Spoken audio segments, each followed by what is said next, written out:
ये कहानी मेरे एक बंगाली दोस्त ने मुझे सुनाई थी। इंडिया हमेशा से तंत्र मंत्र और रहस्यमयी चीजों का घर है। यहाँ कई तरह के टोटके और तांत्रिक क्रियाएं की जाती हैं। शक्ति पाने के लिए, खूबसूरती बढ़ाने के लिए, पैसा कमाने के लिए और सबसे जरूरी चीज प्यार हासिल करने के लिए।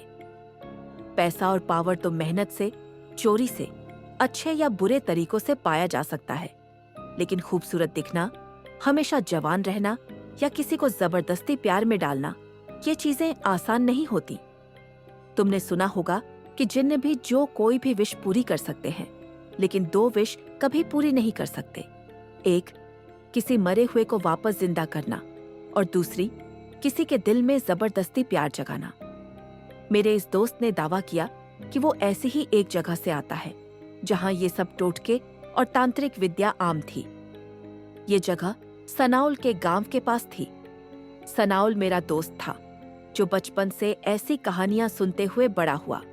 जादू, भूत, तांत्रिक और रहस्यमयी घटनाओं की कहानियां। ये कहानी उसने अपने दादा के जरिए सुनी थी। सनाउल के गांव और उस तांत्रिक विद्या वाली जगह के बीच एक घना जंगल था जहां कोई रात में जाने की हिम्मत नहीं करता था। लेकिन गांव का एक लड़का जो तंत्र मंत्र सीखना चाहता था, खास तौर पर ऐसा तरीका जिससे वो बिना पकड़े किसी का भी कत्ल कर सके, उसने ठान लिया कि वो इन रहस्यमयी तांत्रिकों तक पहुंचेगा। वो किसी तरह वहां पहुंचा और किसी ने उसे वो विद्या सीखने का रास्ता दिखाया। उसे कुछ मंत्रों और एक खास पूजा विधि की लिस्ट दी गई। बदले में उसे कुछ समय के लिए उस तांत्रिक का गुलाम बनकर सेवा करनी थी। लड़के ने यह शर्त मान ली और सीखना शुरू कर दिया। कहा जाता है कि इस क्रिया से कोई पिशाच या पिशाचिनी को बुला सकता था। मैं तुम्हें बताऊंगा कि पिशाच क्या होते हैं, लेकिन फिलहाल कहानी पर ध्यान देते हैं। लोगों का कहना था कि उस लड़के को अक्सर श्मशान घाट पर कुछ अनजानी क्रियाएं करते हुए देखा गया था। रात के समय वो अकेला जंगल में जाता था, लेकिन ये सब क्या था, कोई नहीं जानता था। यह सिलसिला 1 साल तक चलता रहा और लोग उसे पागल समझने लगे। 1 साल बाद वो लड़का अपने घर लौटा, जहां वो अपनी बूढ़ी माँ के साथ रहता था। लेकिन वो पहले जैसा नहीं था। वो हमेशा चुपचाप एक जगह बैठा रहता, जैसे किसी ट्रांस में हो। लोगों ने उसकी माँ को सलाह दी कि किसी तांत्रिक से उसका इलाज करवाए, क्योंकि ऐसा लग रहा था जैसे किसी आत्मा ने उसे जकड़ लिया हो। शुरुआत में सब ठीक था, लेकिन फिर लड़का रातों में भयंकर आवाजें निकालने लगा। एक सुबह जब गांव वाले उसकी हालत देखने पहुंचे, तो जो नजारा उन्होंने देखा वो भयानक था। घर में मरे हुए कुत्ते, बिल्लियां और मुर्गियों के कटे फटे शव पड़े थे। खून से जमीन लाल थी। वो लड़का एक कोने में छिपकर अजीबोगरीब आवाजें निकाल रहा था। गांव वालों ने एक तांत्रिक को बुलाया। तांत्रिक ने उसकी जांच की और कहा कि उसके अंदर एक खतरनाक आत्मा समा चुकी है। तांत्रिक ने मोर पंख वाली झाड़ू से उसे पीटना शुरू किया ताकि आत्मा बाहर निकले।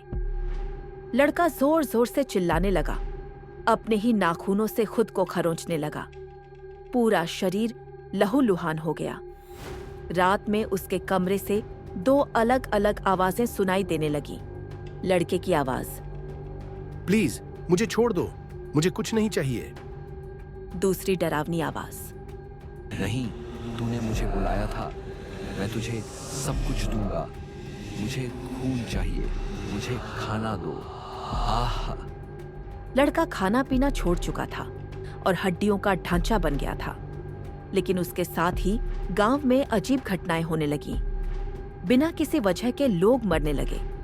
गांव वालों ने फैसला लिया कि ये लड़का अब पिशाच बन चुका है और इसे या तो मारना होगा या गांव से निकाल देना होगा। और ऐसा ही किया गया। वो लड़का अब जंगलों में भटकने लगा। एक बार सनाउल के दादा जंगल से लौट रहे थे, तभी उन्हें एक जानवर के दर्द से कराहने की आवाज सुनाई दी। वो मदद के लिए आगे बढ़े, तभी उन्हें किसी के गुर्राने की आवाज आई। उन्होंने देखा कीचड़ से भरी एक जगह पर वही लड़का बैठा था। एक बड़े सफेद पक्षी का मांस नोच कर खा रहा था। उसका पूरा शरीर खून से सना हुआ था। उसके सिर के सारे बाल झड़ चुके थे। उसकी हड्डियां बाहर झांक रही थीं। वो इतना कमजोर हो चुका था कि ठीक से खड़ा भी नहीं हो पा रहा था। उसने चलने की बजाय 4 पैरों पर रेंगना शुरू कर दिया। ये देखकर सनाउल के दादा डर के मारे दौड़ पड़े और घर पहुंचकर अपने एक दोस्त को ये सब बताया। उसका दोस्त तंत्र मंत्र की कुछ बातें जानता था। जब दादा ने उसे पूरी कहानी सुनाई तो उसने कहा, उस लड़के ने पिशाच को अपने शरीर में बुला लिया है। पिशाच मरे हुए लोगों की आत्माएं होती हैं जो जिंदा इंसानों पर कब्जा कर लेती हैं ताकि वो मांस खा सकें और खून पी सकें। ये जहां होते हैं वहां बीमारी और मौत फैलती है। ऐसे इंसान को या तो मार देना चाहिए या फिर भगा देना चाहिए। तुमने शायद पिशाच के बारे में सुना होगा। वैम्पायर्स भी किसी न किसी रूप में पिशाच ही होते हैं। गांव वालों ने कई बार उस लड़के को इधर उधर देखा, कभी कुत्तों के झुंड से भागते हुए तो कभी किसी की छत पर बैठा हुआ। आजकल हम पढ़े लिखे लोग इसे सिर्फ मानसिक बीमारी मानते हैं, लेकिन कुछ लोग आज भी इस तरह की बातों को सच मानते हैं। अब ये तुम पर है, क्या ये सब बस मन का भ्रम था या फिर सच में वो लड़का पिशाच बन चुका था? अगर आपको ये सच्ची घटना पसंद आई हो तो वीडियो को लाइक करें और ऐसे ही और डरावनी सच्ची घटनाएं सुनने के लिए हमारे चैनल को सब्सक्राइब करें। अगर आपके पास भी कोई सच्ची डरावनी घटना है जिसे आप हमसे शेयर करना चाहते हैं तो हमें scarytalkishindi@gmail.com पर ईमेल करें।